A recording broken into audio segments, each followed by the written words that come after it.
На първа пролет обръщаме внимание на село Илинденци, което се намира в област Благоевград, община Струмяни.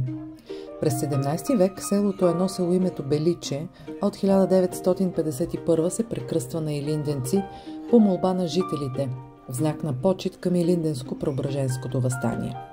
Селото е известно с най-голямата кариера на Балканския полуостров за добив на мрамор. През 1998 година е поставено началото на изграждане на уникален мраморен скулптурен парк на площ повече от 10 декара. Създаден е от фондация Арт Център Илинденци по инициатива на скулптора Иван Русев. В парка са експонирани творбите на редица български и чужди автори. Около селото има много природни забележителности, от тук тръгват и множество туристически пътеки към Пирин планина, а съдова керамика и материали от камък доказват съществуването на античен град. Мраморът съвсем естествено присъства навсякъде в селото.